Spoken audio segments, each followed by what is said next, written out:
All right. Wow, a lot of good energy in here tonight. Good evening and welcome to Confluence 2023. My name is Chris Frank and I'm the proud principal of Lyons Middle Senior High School. Thank you for coming to this extraordinary event where we gather to celebrate the remarkable environmental projects accomplished by our pre-kindergarten through 12th grade students.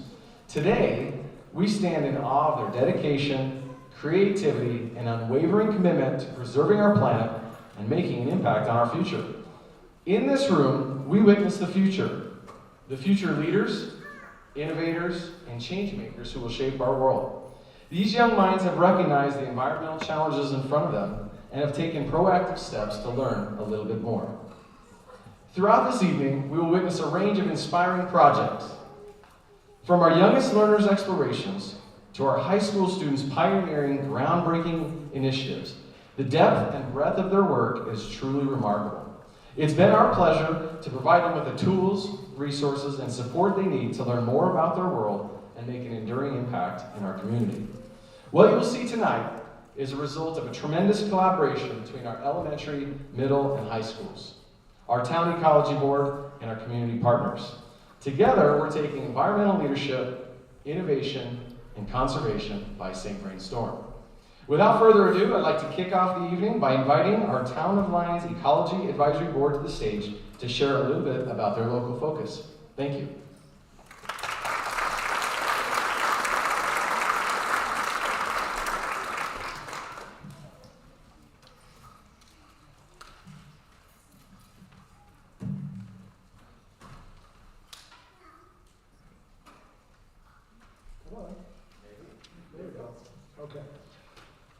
Hi guys, good evening. My name is Greg Lowell. I'm the current chair of the Lyons Ecology Advisory Board. I've been the chair for about a year now, taking over from the estimable Steve Sims, who was the chair for 9 years, which I don't think was allowed by municipal code, but we let it fly. The Ecology Board, we're happy to be here to learn from these student presentations. The one thing I will note, and students pay attention, I know you do these projects to get good grades and praise from your teachers and parents, but do know that these presentations we use in the Ecology Board to help make Lyons' environment a better place. The data that you collect, the presentations that we see, is wonderful information that we couldn't have collected on our own. So thank you, students.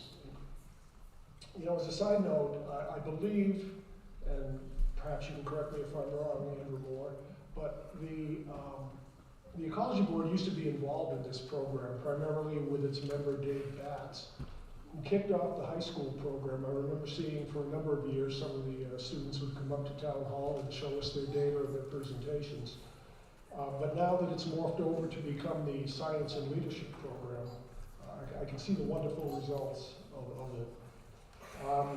You know, on a personal note, I feel some kinship with all of you students out there. I've only been here 11 years. I spent the first, well, I don't want to tell you how many decades, wandering around the woods, the fields, the rivers of New Hampshire. Came out here 11 years ago and being naturally interested in things, I immersed myself in this wonderful Western world that we have here. And I am learning along with you. And I think you may have a leg up on me with some of the data that I've seen. So, I'm going to give you a brief description of the Lyons Ecology Advisory Board. I won't keep you too long because we've got more important things to get to.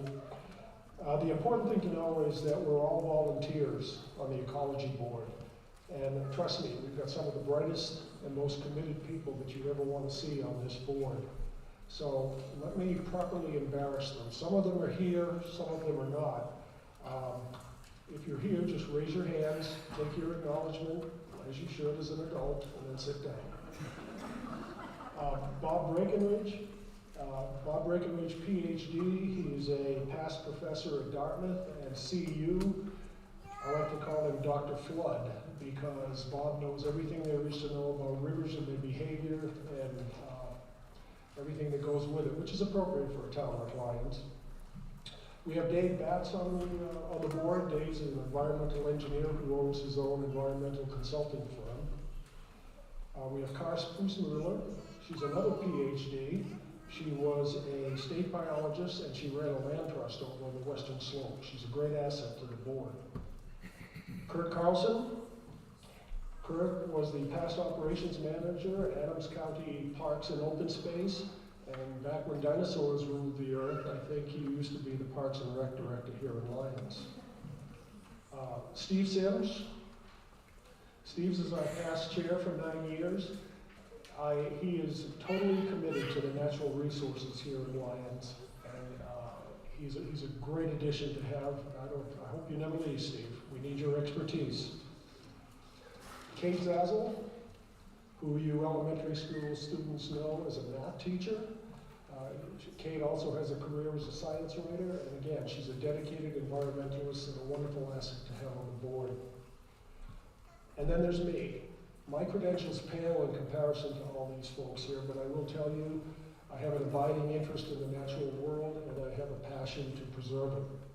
So, let me just move forward here. Oh, wrong way. There we go. So the Ecology Board advocates for the natural resources of Lyons, and chief among those is the rivers that flow into, through, and out of our community, the north and south branches of the St. Vrain, which is why I'm incredibly happy to see the data that's been collected by the students, data that we can use to help better preserve and protect the river.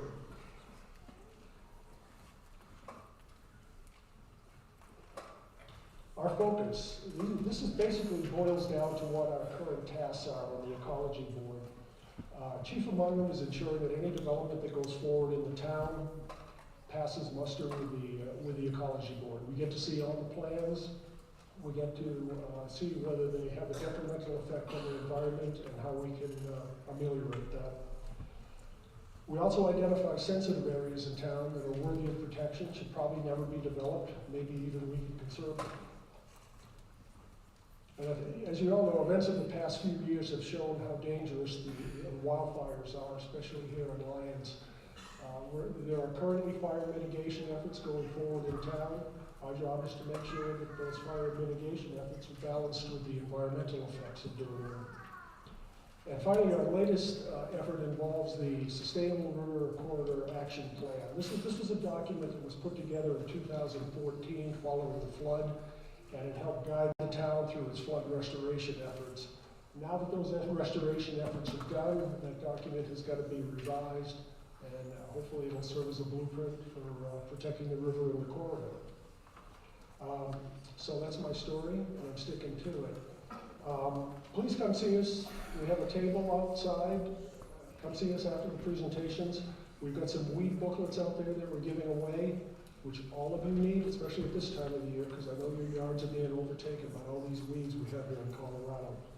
So now I'll pass this along to Andy Moore. Thank you.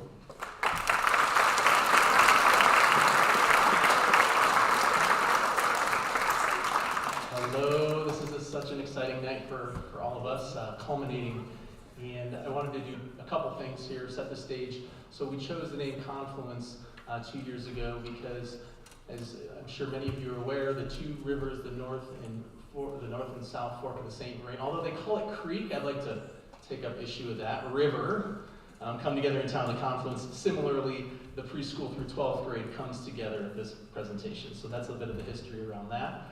I am Andrew Moore, the school principal at the elementary school. It's a great pleasure to serve these wonderful students in this community.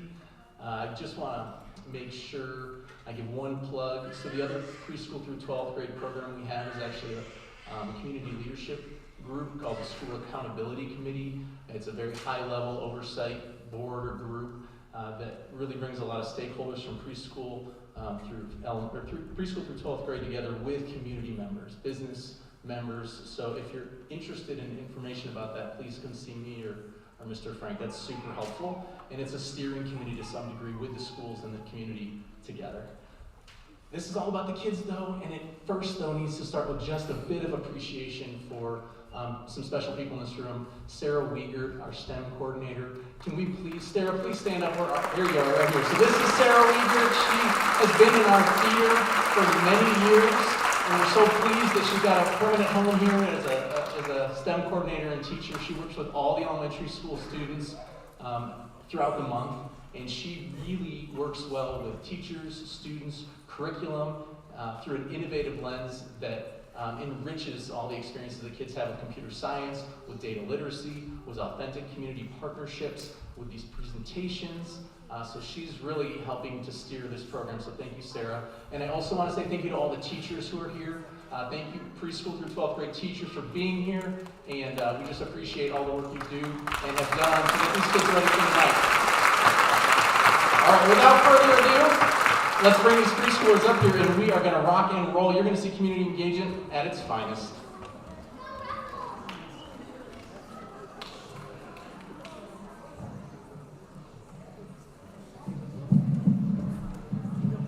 All right, Jeff, here we go. Wait a second, I'll tell you what he does.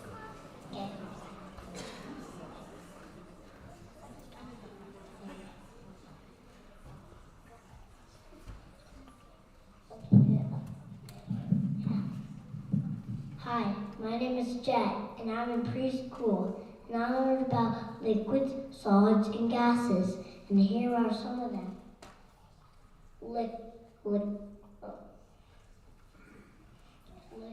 Liquids are water, gases are air,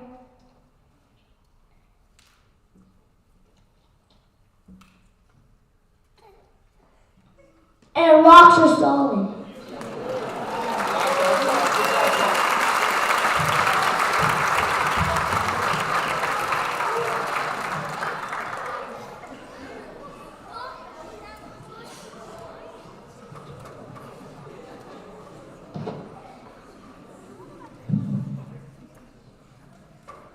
Hi, I'm Marshall, and I'm in preschool. In preschool, we learn about rocks and soil. Rocks and soil help things grow. And here are some of them. Rocks and soil also help things keep sturdy in the ground.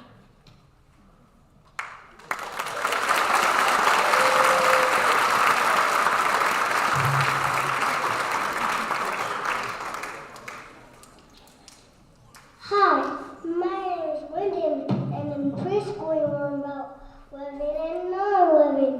Plants, animals, and insects are living, and Legos are not.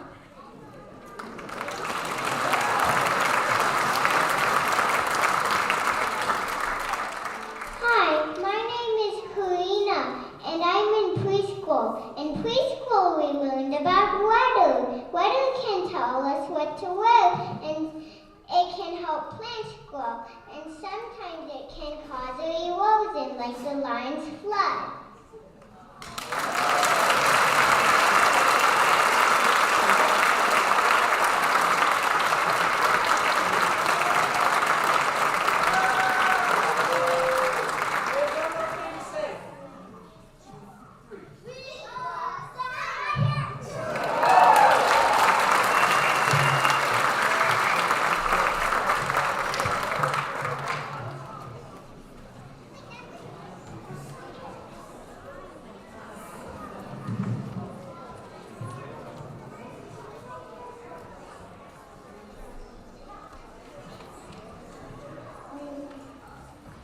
Hello, my name is Calvin, and I'm a kindergartner at Lyons Elementary School. This year, we have been learning about the world around us through the lens of STEM. STEM stands for science, technology, engineering, and mathematics. Through STEM, we increase our communication and problem-solving skills, especially when we talk and write about our ideas and observations. Science is fun!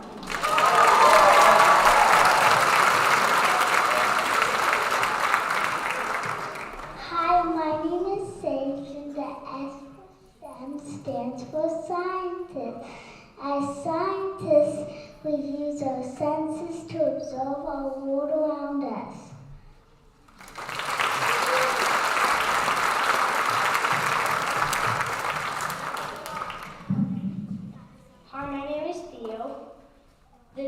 STEM stands for technology. We use technology like iPads to take pictures of nature.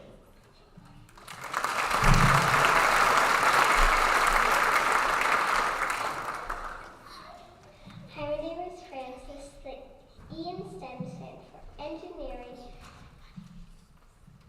We are learning about building, testing, designing.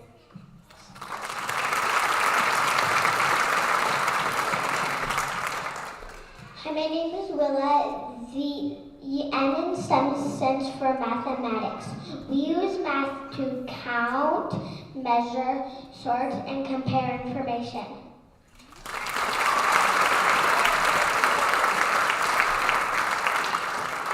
One more thing from kindergarten.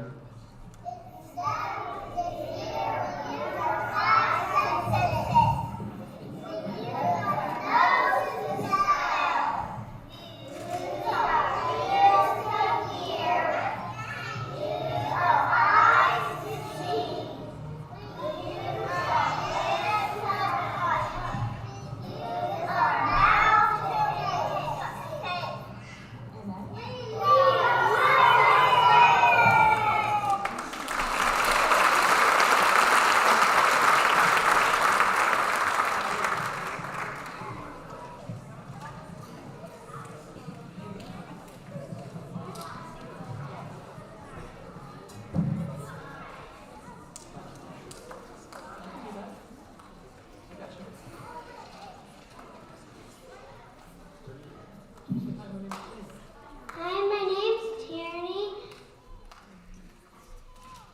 What do you want to talk about?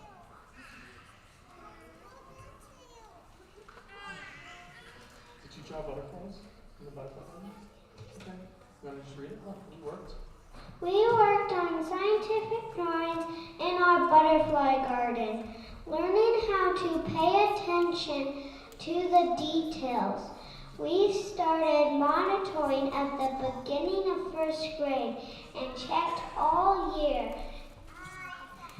In September, the garden was full of life with sunflowers and butterflies.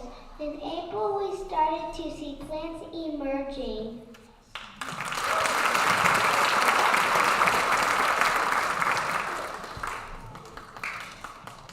Hi, my name is Wilder, and I'm in first grade, and in November, we went to the river to observe and draw nature. In the fall, we noticed dormant trees, leaves on the ground. The river was low at this time.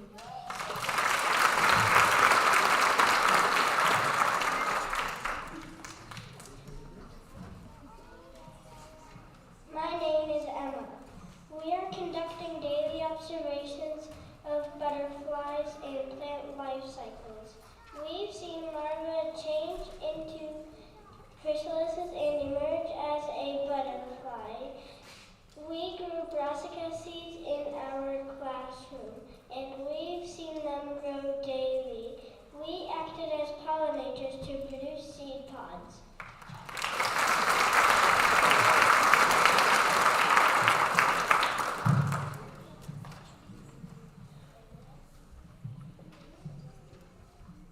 We care for...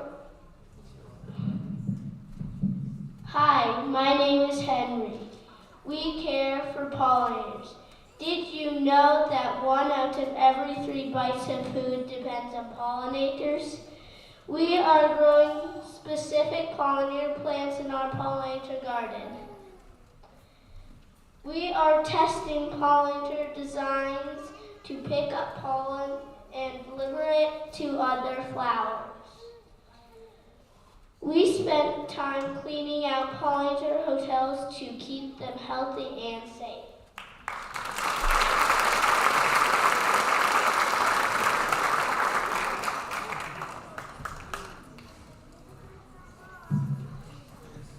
As the second graders come up, we are also at the end of the event going to have tables set up with a bunch of demonstrations and question and answers. So a bunch of other students are going to be doing that work. Come on up, Jason.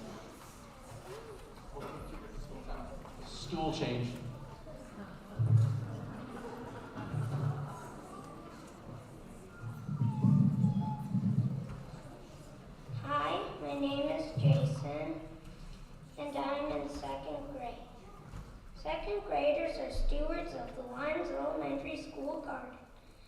questions guided our year-long week in the garden.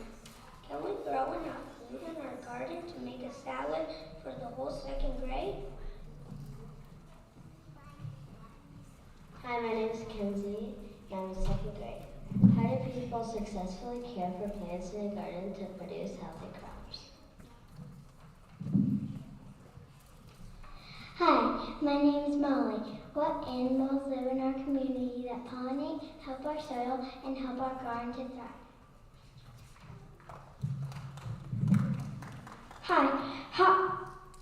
Hi, my name is River. How does our garden help our community?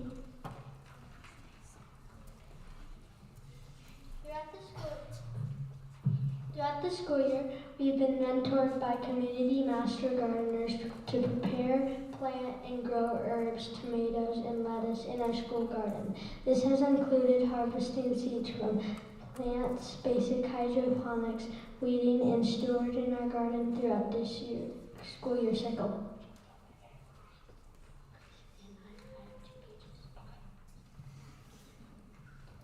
Throughout our gardening efforts, the Lyons Elementary School garden contributed loads of fresh vegetables to our community by donating the harvest to the Leaf Food Bank. Second graders felt immensely proud to deliver so many vegetables to the food bank. That's Grace and Grace.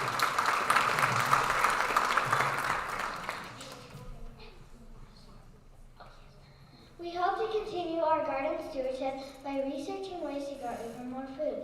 We are testing hydroponic systems, vermicomposting, and digital sensors to help our garden.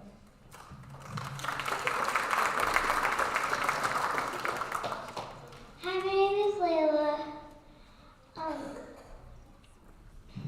Hydroponics. Hydroponics is growing plants without soil in a nutrient-rich solution. We can save water and grow vegetables all year long. Garden sensors. We're using sensors in our garden to help us grow more food. The sensors detect amounts of water in our soil and alert us if the water level is too low or too high. Vermicomposting. Vermicomposting is using worms to change food waste to fertilizer. We can use worm castings as safe fertilizer in our garden.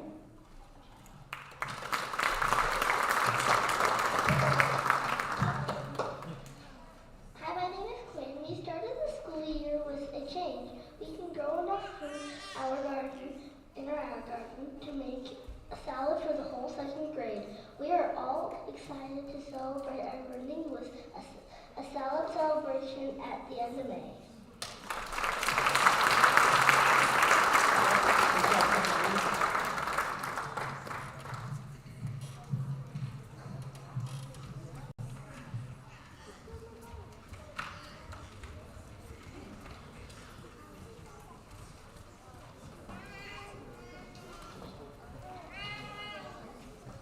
Hi, I'm Sutter.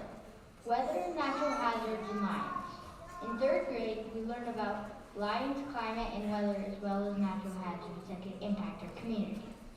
These are essential questions that we use to guide our inquiry. Number 1, what determines the climate and weather in and around lions? Number 2, what kinds of natural hazards can directly affect lions? And number 3, what can we do to reduce the impact of natural hazards in lions? Hi, my name is Ruby. Students also learn about the history and future of fire in and around lions. We study the conditions that make fires possible and how they spread. We learn that fires spread more quickly going uphill than on flat land. We investigated defensible spaces and how to create them around homes and in communities.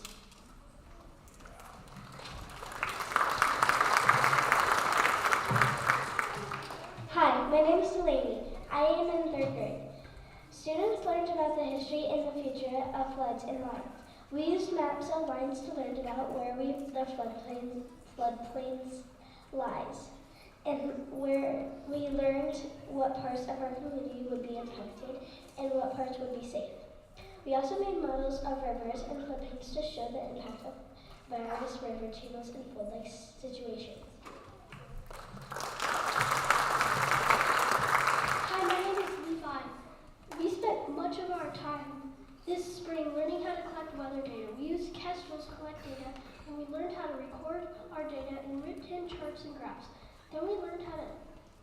input data into the Numbers app on our iPads to create online charts and graphs.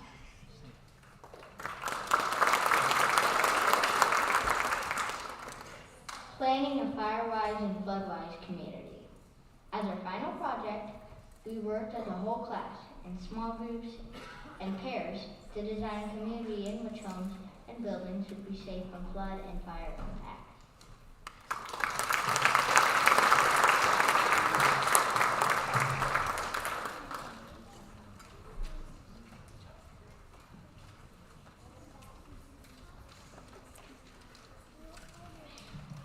Hi, my name is McKenna. As a fourth grade group, we wanted to design a museum activity that would be interesting to other students. First, we visited the Redstone Museum and looked at exhibits we found interesting. We reviewed last year's fourth grade exhibits to get a feel on how we might add on. Then we organized our information.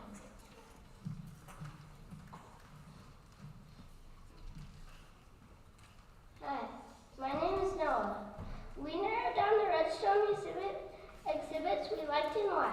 Then we thought deeply about all of our interesting exhibits and how they might affect the people and environments. Next, we were able to visit the Longmont Museum and compare and contrast both museums. There were artifacts that were similar to both museums, with some more appealing than others. We were able to check out chunks from the Longmont Museum. Hi, my name is Nathan. We brainstormed ways to showcase museum information in a unique way. We gathered a huge list of ideas, considered our time frame, voted, and determined that a traveling trunk and scavenger hunt would be entertaining and educational for students.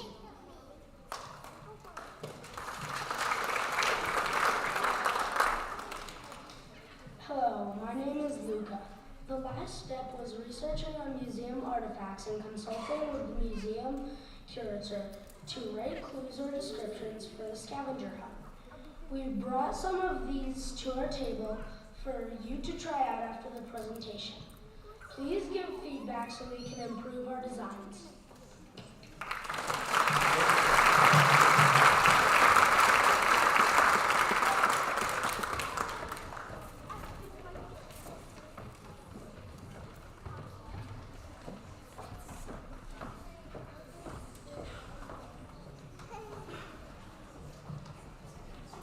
Fifth grade, rainbow trout in the St. Bain River, role of trout in our ecosystem and hatcheries, Brendan and Tyler, fish tanks, nitrogen cycle, Zed and Connor, river health, water quality, Sophia H., river health, macro invertebrates, Margot and Jack C., fish release, Tobin and Lyle, conclusions, recommendations, Margot and Jack C.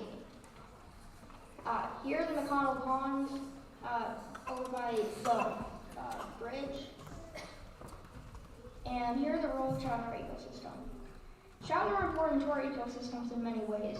One way is that they maintain a healthy balance in the food web of the river. On the topic of food, their main diet consists of macroinvertebrates, invertebrate larvae, many insects, and smaller minnows. Another reason as to why they are important is because they attract local anglers and sometimes even attract tourists from other cities.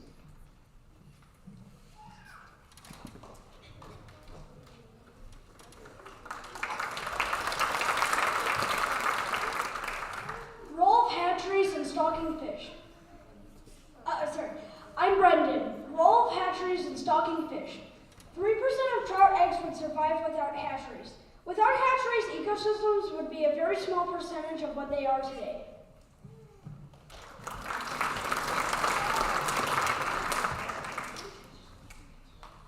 Acknowledging how important trout are to our riparian habitats and also to provide more opportunities for fishing, we grew and raised trout in our own hatcheries. Hi, I'm Connor. We nurtured our fish from egg to alvin to fry and finally to juvenile. We try to keep our conditions in our tanks the same as in the river.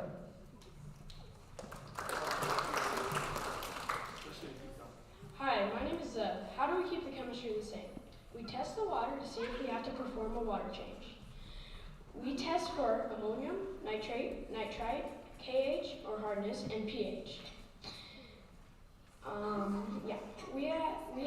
chiller, pebbles, and the bubbler, bottom right, because the rivers have a current, a cold temperature, and pebbles. The 3D structures were designed, printed, and put in by students after we noticed cannibalism. Before we can release the trout, we have to make sure our river is healthy.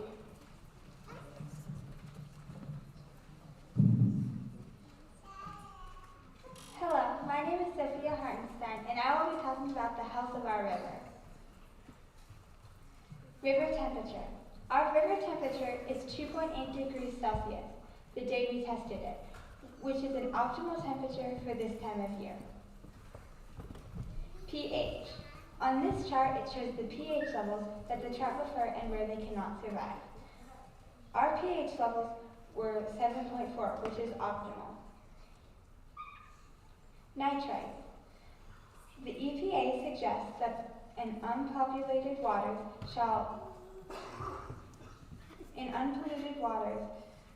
shall contain less than 1 milligram per liter of nitrates. Our level is 0, which is good. Conductivity. The conductivity levels in our river are low but normal because it was winter when the levels were tested.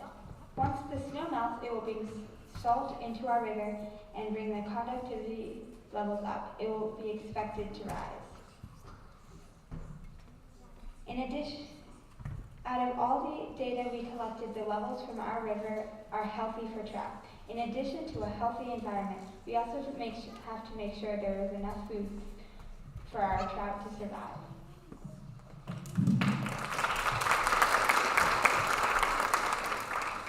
Hi, my name is Margaret Spencer. River health, macroinvertebrates. The macroinvertebrate count at the swimming hole at Laverne Johnson Park last year was 602. This year's count at the same location was 84. After ensuring we followed the proper protocol, we were alarmed by the drastic reduction and decided to take a closer look. We eventually landed on the hypothesis that human activity over the summer had disturbed the macroinvertebrate population. To test this hypothesis, we did another bioblitz further downstream by the camping area. This time we found 233, more than 3 times as many as the first count. The ratio sensitive to tolerant macroinvertebrates was healthy both times. The diversity shows where the healthy environment there were just fewer to count. If you would like more information on individual macroinvertebrates, please check our table.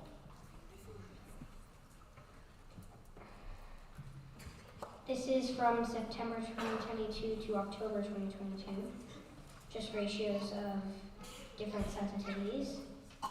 And then here are a couple examples taken from a microscopic camera. Our recommendations to the Town Ecology Board is to continue to monitor recreational areas in the park and the impact of tourism. We would like to release trout south of the St. Vrain of Vernon Johnson Park into less recreated areas so that they do not get disturbed quite as much. And note this last point.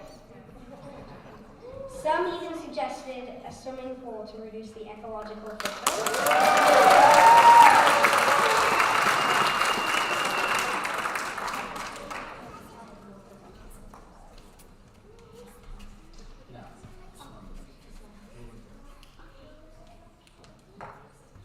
I am Lila. And I'm Tobin. And we are presenting on fish release. First, we had to cool down the fish tanks to the temperature of the river so it wouldn't be as big as a shock for the trout when we put them in the river. After we cooled down the water, we studied how the fish reacted and if any of them died. We also took measurements of the river and compared them to the measurements of the tank water to make sure the chemistry was close. Then we prepared a bubbler in the bucket to transport the fish. The bubbler is so the fish can eat and the bucket is for carrying the fish. We did an eDNA sample to see if the fish in the river next year are related to the fish we had this year, and to see if the fish live once they're in the river. Then we mailed it to the Trout Unlimited State Coordinator.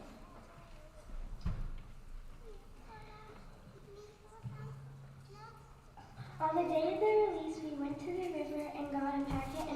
the temperature, GHK, pH, nitrates, and nitrates.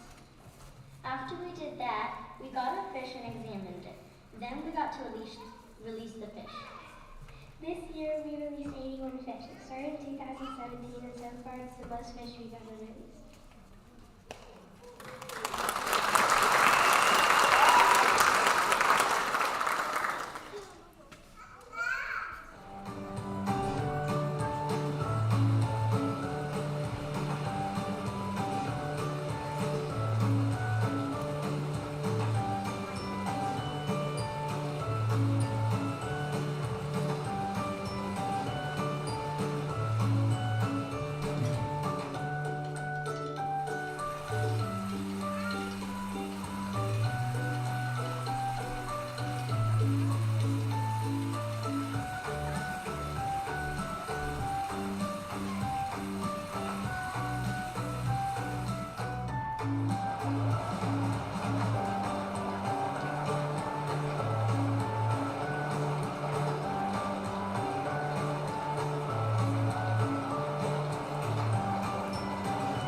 All right, thank you so much, 5th grade. Great job, Lions Elementary School. Awesome work. Thank you to Jeremiah Cronin for that awesome drone footage. And thank you also to Jordan Brownsberger for help editing and also for your lights and sounds from that Katie tube. Now, here comes the middle senior.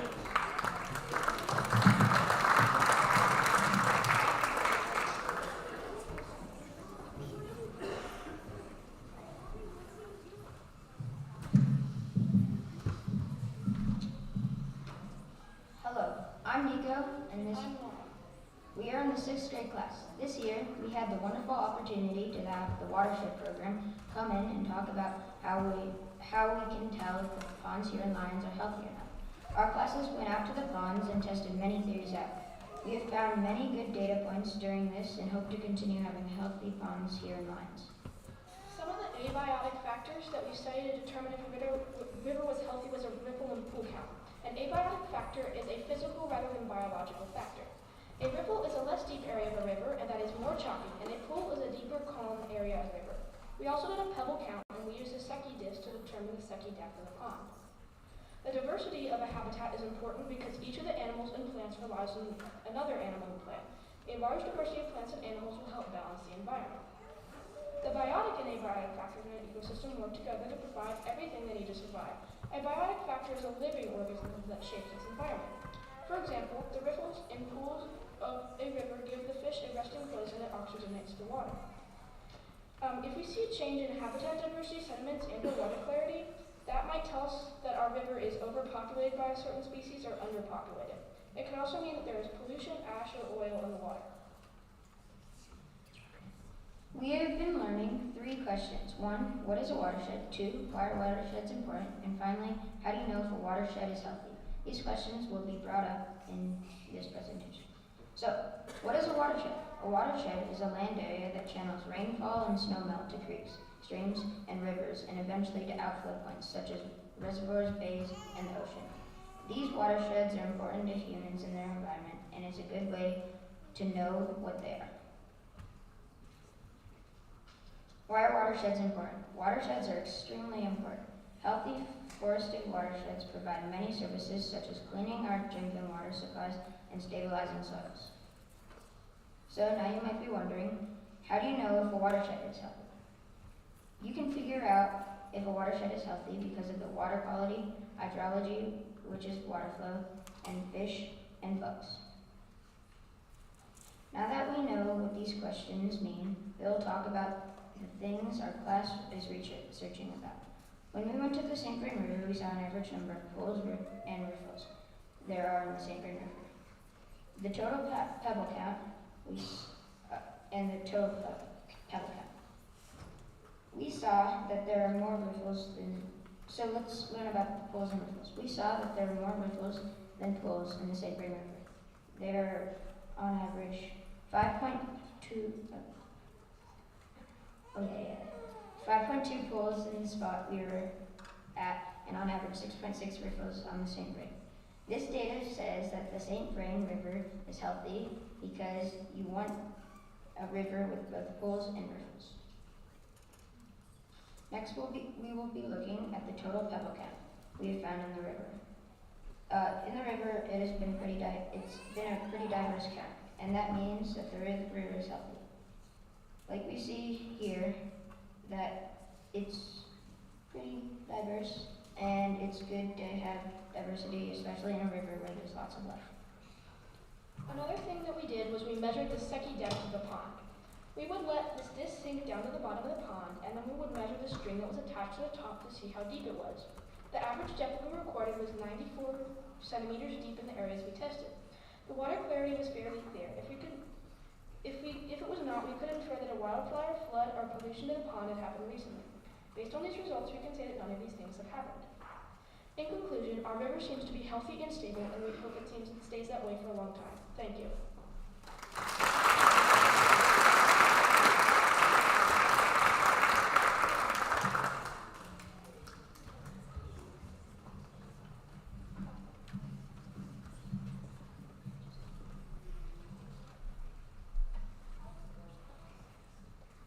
Hello, my name is Alon Ka, and we are here to talk about the benthic macrovertebrates. We are here to talk about the 7th grade science project that studied our local aquatic ecosystem.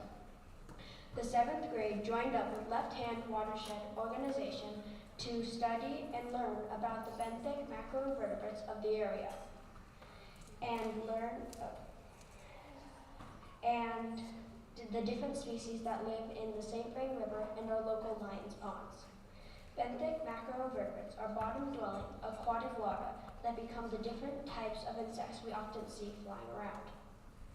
Populations of macrovertebrates are an indicator of how healthy our local ecosystem is. Some of the benthic macrovertebrates live in the pond, usually dwelling on the bottom and are able to move around. The macrovertebrates that live in the river usually have the ability to stick to rocks and algae. We took small data samples from the rivers and ponds to discover the actual population and quality of the benthic macrovertebrates in the water, and to find out how healthy our local ecosystem is.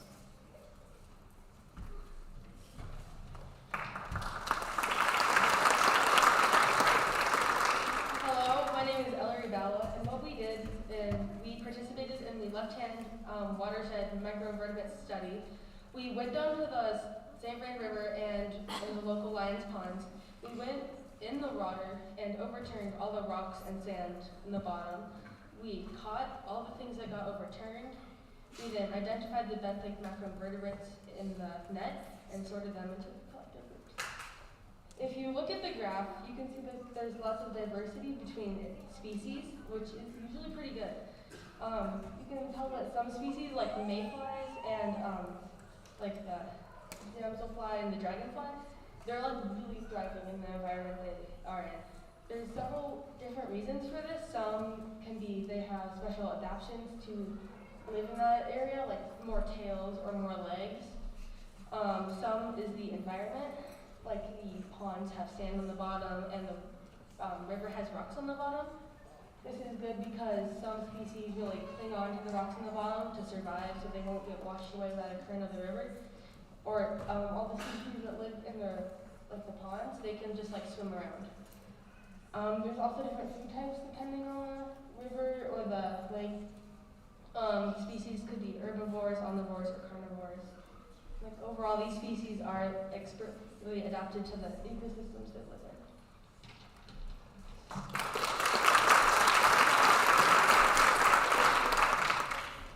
Hi, my name is Amanda Gonzalez, and while some of you here might know why this information matters, I know a majority of you probably don't, so I'm here to explain to you why this data matters.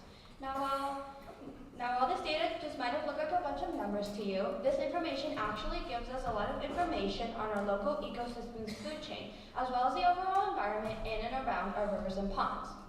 Let's take the example of the dragonfly larva overpopulating our rivers.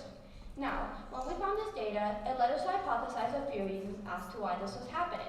Obviously, there are more environmental factors, as Ellery mentioned, such as environment and how they're adapted, but another reason might be that the predator simply just isn't around during this time of season or is dying off. Now, this information is crucial for us to keep a healthy food chain, as we can't have an overpopulation of one species while a declining number in the other. This also ties back to our overall health of the environment in and around our rivers and ponds. As you see there on the graph, the biodiversity in both our rivers and ponds means that many macroinvertebrates have found our waters safe to call home. This also benefits animals outside the water, such as mammals or insects, as they feed off the macroinvertebrates in our rivers and ponds. This led us to conclude that our river and pond waters are healthy for macroinvertebrates. With the biodiversity in both our rivers and ponds, many macroinvertebrates have found our water safe to call home. Thank you for listening, and if you have any more questions, we're going to have a table outside right after this presentation. Thank you so much.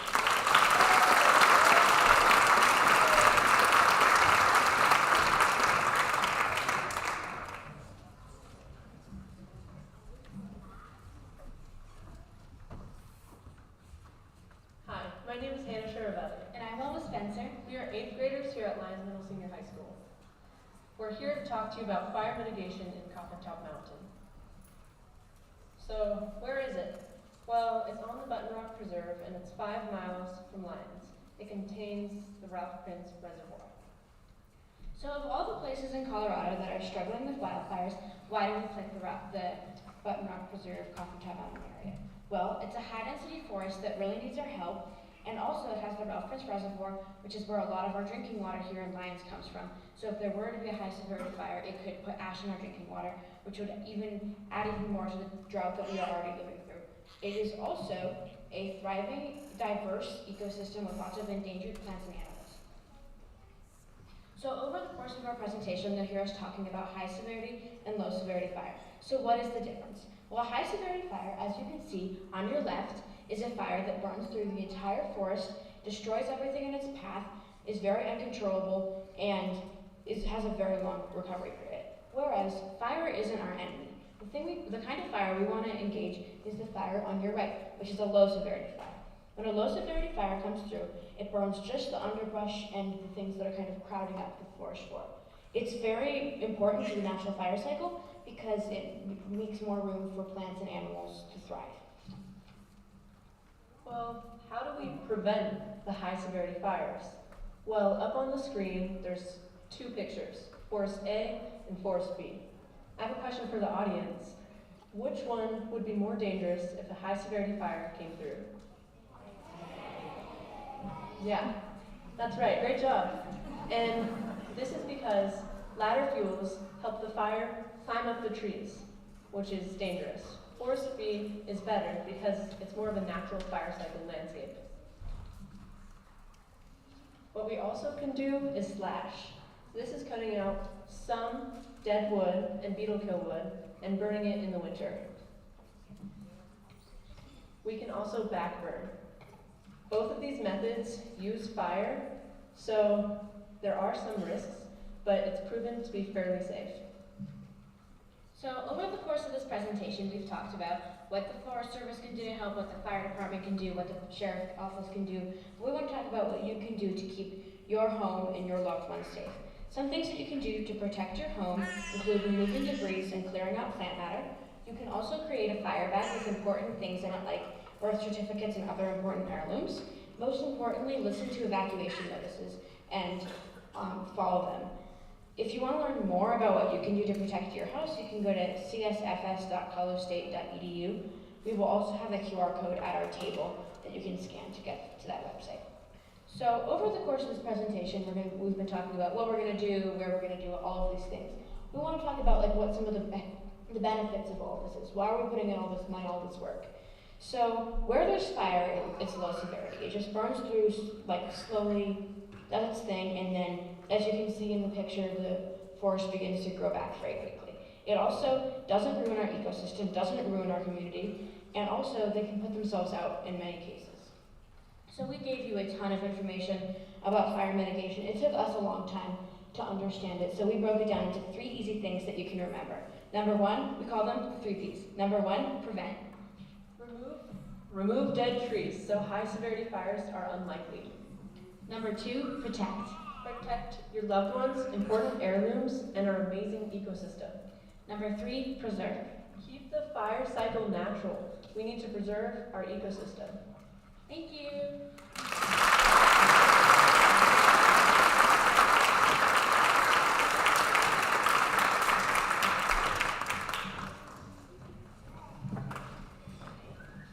Hello everybody, I'm Toby. I'm a junior at Lyons Middle Senior High School, and I'm here to talk trash. This year in Mr. Clipstein's class, we looked at the issue of litter landing in and around our rivers. I was particularly struck by the severity of this issue. One of our community's most beautiful and valued resources is the St. Vrain River. It brings our families together, we play in it, we admire it, and we turn it into art. The St. Vrain River is a beautiful feature in our beautiful town, yet we are failing to treat it with the respect it deserves. I've plucked many pretty rocks from those waters, but I've also gathered many less pretty things from the water, such as abandoned flip-flops, plastic water bottles, food wrappers, sunglasses, packaging, string, all that sort of stuff. What's most alarming is many of the things we find could have been recycled. All of these things added up to 4 kilograms of garbage my peers and I collected in just 1 class period. This is 4 kilograms too much. But I'm not just here to talk about the problem, I'm here to urge the solution. I believe one contributor to this dilemma may be the lack of trash cans found near the river and by the McConnell Bridge area. On our last class outing to gather trash, I noticed only 3 trash cans amongst 6 or 8 trash hotspots that would benefit from a waste receptacle set up in place, especially along tubing inputs and swimming holes. I would like to suggest each of these waste receptacles should include a dog bag dispenser and proper disposer, because abandoned dog waste are extremely unsightly and yet just as frequent as the litter. It is of utmost importance to properly dispose of all of our waste, for our community, for our welcome visitors and tourists, for our wildlife, and our environment as a whole. But it's not just our home and community affected by this, because every piece of trash that lands in the river goes downstream. And downstream the trash collects and it all ends up in the ocean, and which is the last place we want it to be. In the fall, both environmental classes combined collected 25.5 kilograms of trash out of the water. This is a heaping amount compared to the 6.5 we collected once the runoff had started to wash things downstream. The 19 kilograms that we did not collect post-runoff did not just disappear. It's rushed down the mountain, breaking into smaller pieces and leaching BPA along the way, eventually ending in the tummy of marine critters, mistaking it for food, poisoning our waters, the marine wildlife, and us. This is something to be aware of, and I remind all of us to take extra special care of our trash in the spring and summer months, lest that granola bar wrapper become a part of your sushi dinner next week. In conclusion, we all have a responsibility to protect and preserve our environment, starting with our own community in the St. Vrain River. We need to address the lack of proper waste receptacle options and encourage responsible waste management, including the proper disposal of dog waste bags. We also need to be mindful of the impact of our actions have downstream, where trash accumulates and eventually ends up in our oceans, harming marine life and our own health. Let's make a commitment to do our part and ensure our beautiful river and all the life it supports are protected for generations to come. Remember, every small action does make a big difference. All right. I'm very grateful for the opportunity I had this year to learn in such a real-world way. Thank you for listening, and let's work together to keep our planet clean and healthy.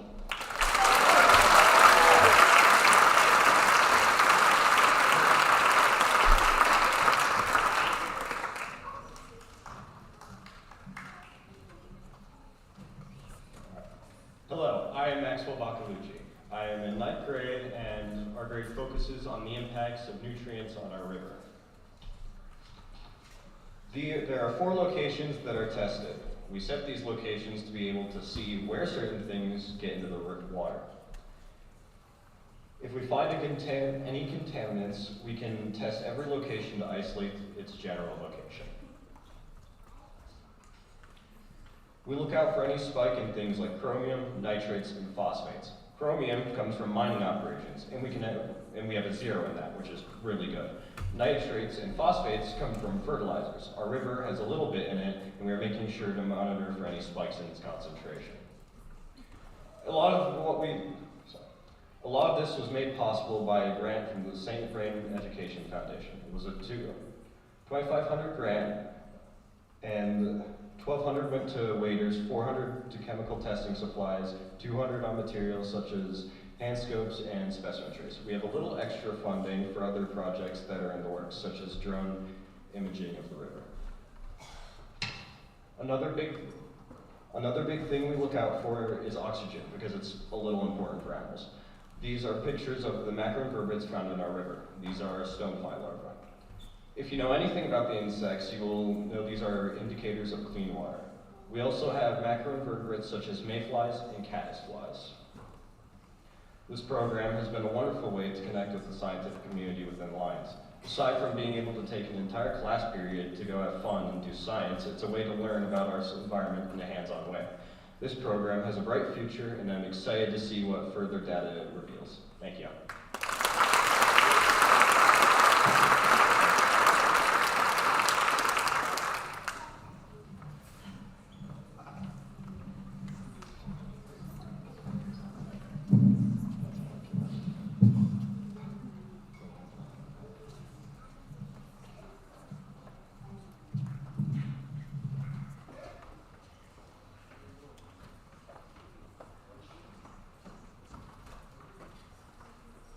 Hi, I'm Keenan, I'm a junior.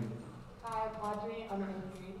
So I'm part of Riverwatch, which is a student-based research group that works with the Colorado Department of Parks and Wildlife to monitor the health of our river and the impact that health has on the surrounding environment. We were tasked with monitoring the St. Vrain River, and we've been collecting data for the last couple of years. Our data is used to provide in research and monitoring, but by many different organizations, we work most closely with the Colorado Department of Parks and Wildlife. Those organizations use our data to ensure our waters are safe for use and are not damaging local ecosystems. Said ecosystems are crucial to the biodiversity of our town, and it's very important that we continue to monitor the river to maintain the health of our local flora and fauna. The second site that we picked up this year is located on the South St. Vrain at the Bone Park Bridge above the Confluence. A group of 8th graders, they began monitoring here based on a request from the Lions Ecology Board.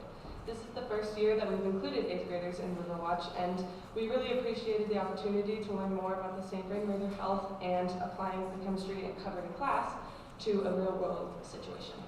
The first site we continue to sample this year is located below McConnell Bridge and downriver from the Confluence and wastewater treatment plant. Because the first site is quite downriver from the second site that we used, the data results will be quite different. Hadley and Michaela will now talk to you about pH and temperature.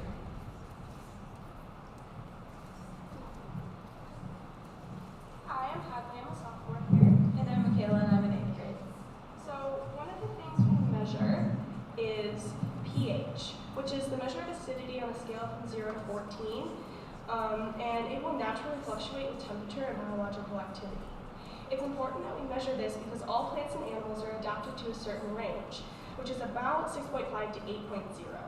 An increase or decrease outside of this range can cause many problems in aquatic life, such as influencing the blood's capability of holding oxygen. It can also affect chemical reactions in our river by influencing the state of metals in the water and the buffering capacity of the water, which is the ability to cope with the addition of an acid or a base without changing the overall pH. So Site 2 only started recording after winter break this year, meaning we only have data ranging from February to May. You can see the yellow line going across all the charts is the temperature of the river, and it definitely varied between each site in April. And so the cause of this probably was that each site was recorded on a different day, with Site 1 on April 5th, and the temperature around that day was around 50 degrees, and on April 12th, the air temperature was around 90 degrees. So the low flow rate in April, along with this higher temperature, probably raised the temperature of the river.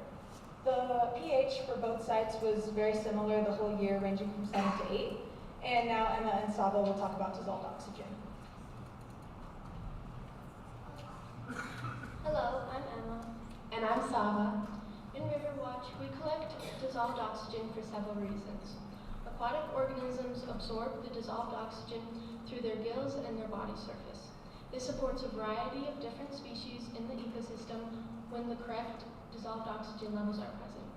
Oxygen levels also affect the metals or other chemical changes through oxidation. Anaerobic environments have chemical reactions that can release organic and inorganic elements into the water. Dissolved oxygen levels are affected by the water temperature, altitude, water depth, daily and seasonal cycles, salinity, and discharge. For example, high altitudes have less dissolved oxygen because of the atmospheric pressure. Dissolved oxygen levels change with the seasons as the temperature of the water changes. The colder the water, the higher the saturation. At our elevation, we expect about 80 to 85% oxygen saturation, which is about 10 milligrams per liter. The yellow lines on the graphs represent the temperatures of the water, and the red bars represent milligrams per liter of oxygen. This year, our dissolved oxygen levels have been within our expected values, between 10.2 milligrams per liter and 11.9 milligrams per liter at both sites, with the lower values being in the fall and the higher values being in winter and spring. This is approximately 80 to 93% saturation, which is well within the expected range. Hi, my name is Annabelle Hay, and I'm here to present the river data for alkalinity.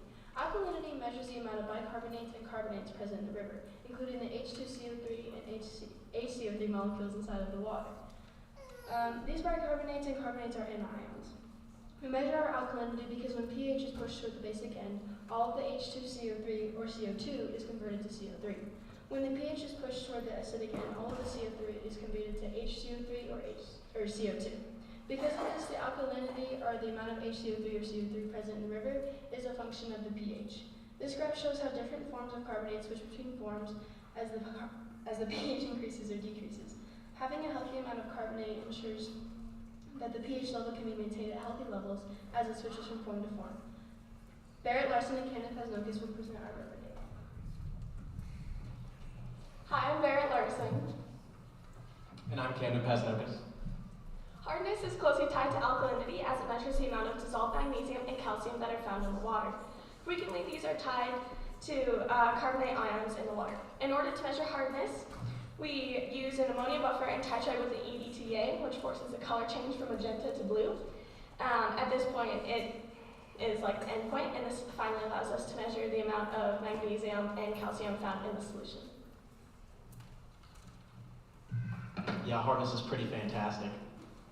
Like Barrett said, hardness also works to buffer the pH, and it bonds to those carbonate ions that help raise the pH, but conversely, it also bonds to those hydrogen plus ions and turns them into hydroxide compounds, which also works to increase the pH in two different ways. And what that does is something called buffering capacity, and that is the river's ability to be able to be resistant to something, a certain event that would really change the pH of the water into something more acidic or something very basic.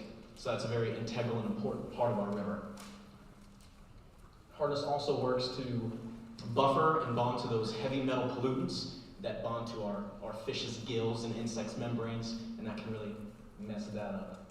And so our alkalinity was, pretty sure, I don't have my notes, but notes are for speaking, notes are for reading, not for speaking, right? Our alkalinity was around 20 to 45, and our hardness was around 35 to 45. And if I could wave a magic wand, you'd really want that to be closer to 70 and 90 milligrams per liter, but that's really about what we'd expect, and that's consistent with the data we've had in the past. And that's for a variety of reasons, one of which is we're closer to the headwater, and so there's a lot less ground for the water to cover and dissolve all those things. The rock here is also very hard and doesn't contain a lot of those earth metals that dissolve in what we measure in hardness. Another reason is also just the geography of Colorado. And I'm not complaining, it's beautiful, but the steep geography of these jagged canyons kind of provide natural bank incision. And so what that does is it brings a lot of volume of water and speed of water down into one point, and stuff can't really dissolve when it's fast. And that's actually exactly the reason why hardness has a spike in the winter months, when the water is a lot lower, a lot slower. Yeah.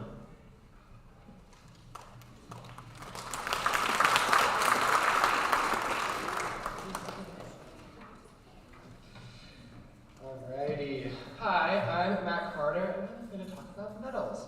So metals are elements such as lead or copper that can be found in our watersheds. Metals can be introduced into our aquatic system as a result of the weathering of soils and rocks, as well as from human activities such as mining. We test our metals in Riverwatch because an excess amount of these pollutants, especially in dissolved form, can cause chronic impacts on aquatic life, such as stunted growth and an inability to reproduce. All of these results fall in safe levels. As a result, our aquatic life is thriving and the river is safe for recreational uses. All right, in conclusion, our St. Vrain River is very healthy, and the aquatic animals and macroinvertebrates that reside in our watershed are prospering despite ecological disruption. Thank you very much for listening.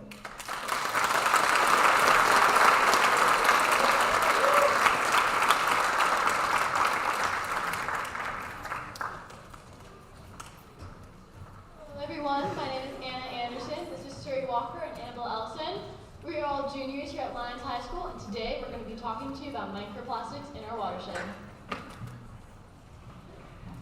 Okay, we started our project with the essential questions. Are there microplastics in our watershed? What types of microplastics are present? And what's the quantity of the microplastics in our water?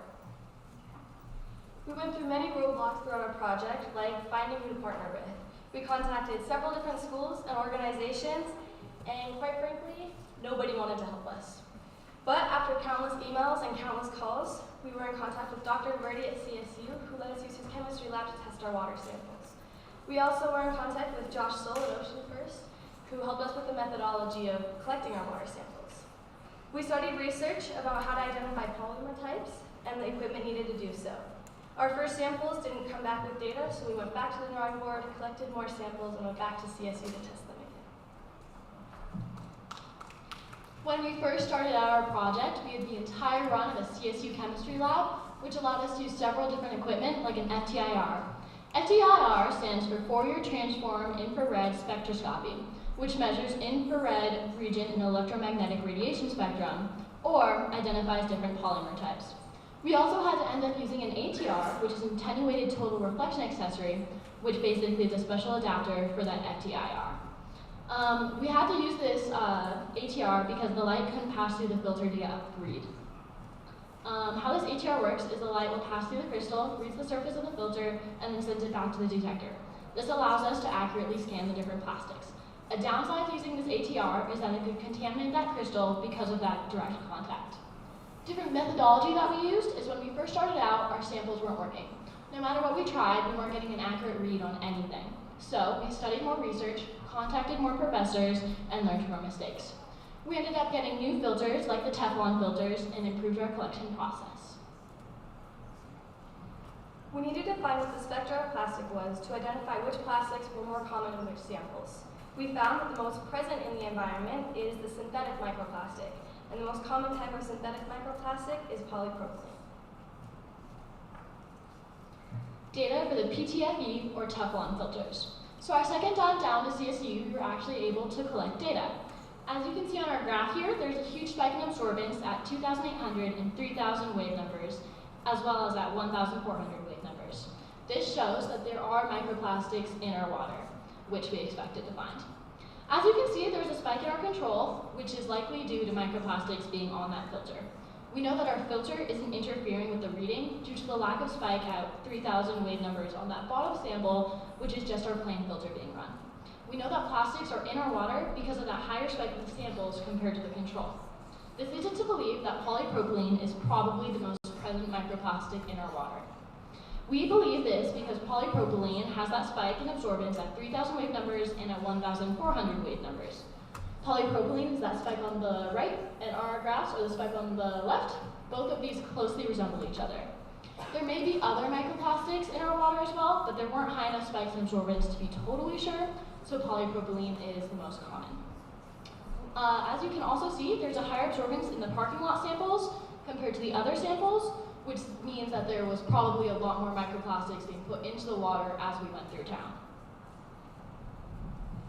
We went to 8 strategic locations to collect the samples, starting at the top of the watershed, then we went down to Button Rock Dam, and then we ended in Lyons.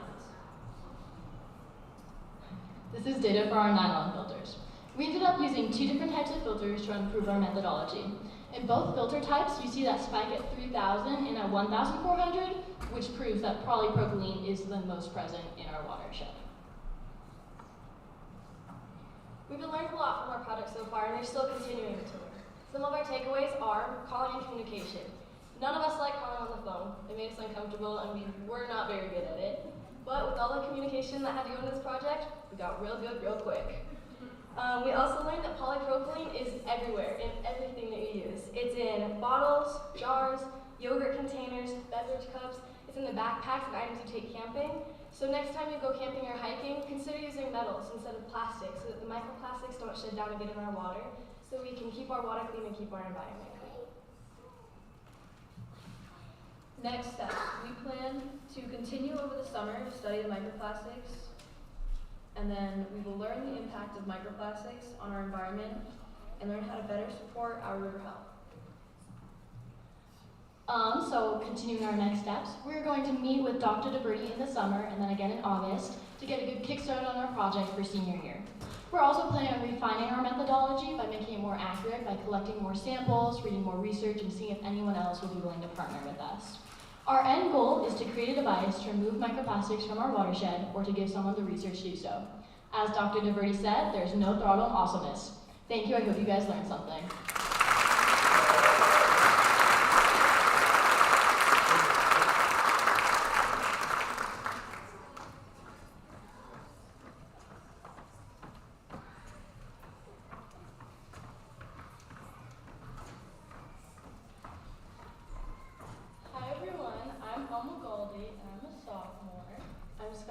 And I'm a sophomore.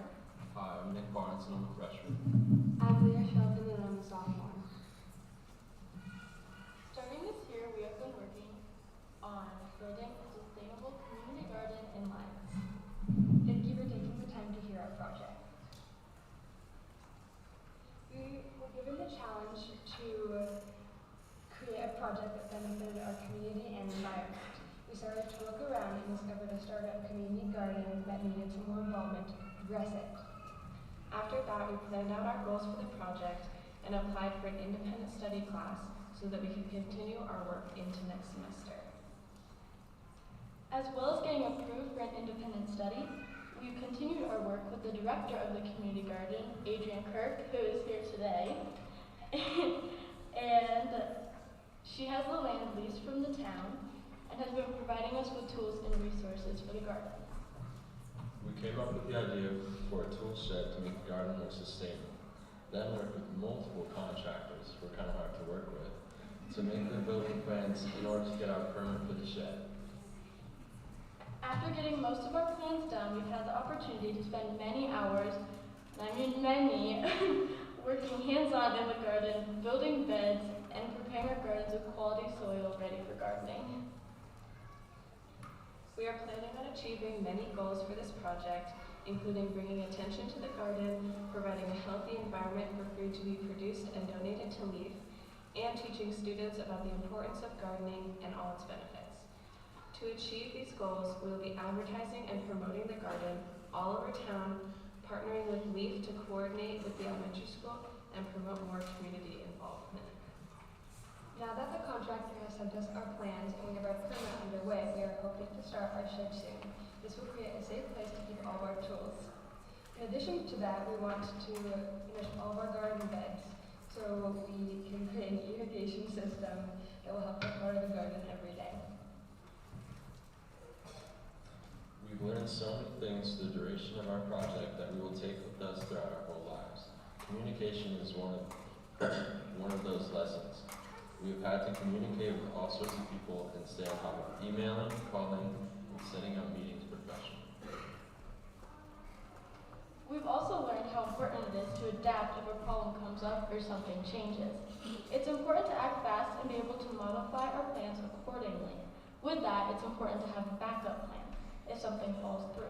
This applied to us when it came to working with contractors and how much space we had on the garden, or like on the land for our community garden, because the offset kept changing on the property next to us. Another one of the things we learned from this project is teamwork. We've all had to collaborate through the entire project and rely on one another and even other people to help this project move along. Every one of us puts in the work for this project, and we couldn't have made it this far without each other. To expand our idea of a community garden, we had to write a proposal to present to our school administration. This taught us to make a big project happen, and knowing how to write a proposal is the first step to change. We have learned a lot and are excited to keep expanding our work. Thank you for your time and have a good night.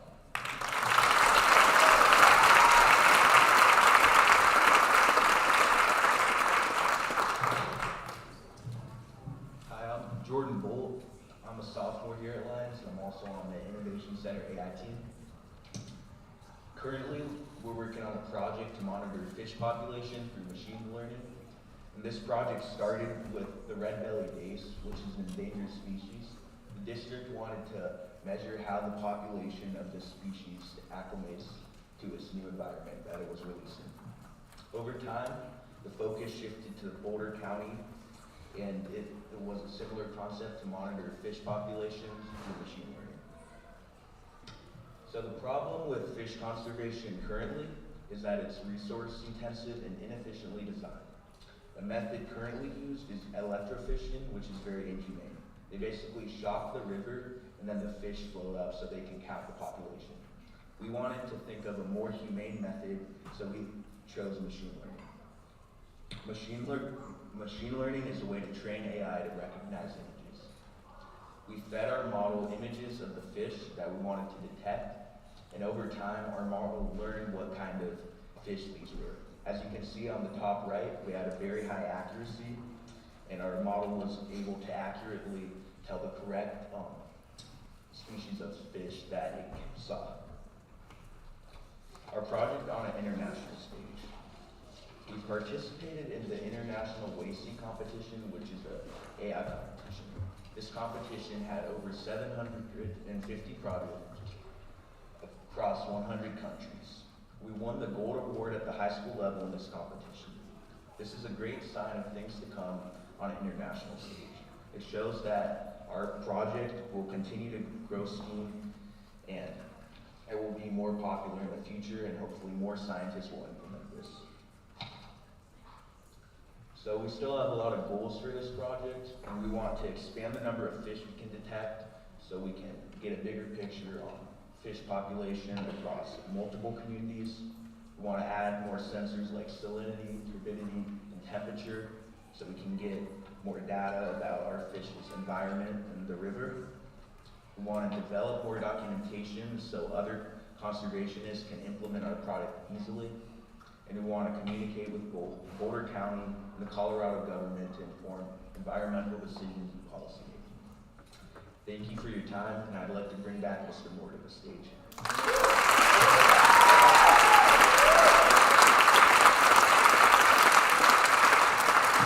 I just got this burst of joy, high-fiving Jordan. All these, so many of you came through the elementary system, high schoolers, middle schoolers. You did such a great job, elementary school. Let's just give these students a huge round of applause. So grateful to all the teachers here. Thank you, Mr. Frank. Thank you, Mr. Glover. Thank you to the Ecology Board. Really appreciate your kind of leadership and the container that you hold for this town and the ways that you're so eager to engage with students around their perspectives, their research, and the passion that they bring. One of the things that's so important for students is to have the opportunity now to make a difference now.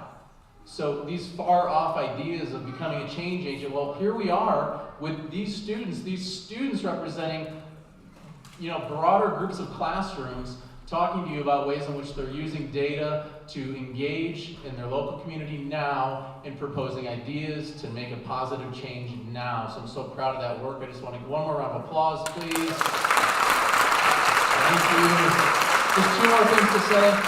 One is just to call out the communication skills demonstrated tonight. One of the things we identified early on in our students is that as we're interacting with data, as we're interacting with science, the ability to synthesize that information and communicate it clearly is so critical, and it's pivotal to these kids' futures and our ability to communicate with one another. So I just want to call that piece out. You did a great job preparing and communicating, and I want to thank you very much for that work. Thank you. And finally, we have a whole other batch, and some of the same batch of students outside in the foyer, ready to entertain you with lots of examples of fun work that they've been doing. Beyond what you've seen tonight, just great ways for you to see the level of STEM that's being interacted with on a daily basis in the Lions schools. So thank you very much. Thank you for coming, and have a great night.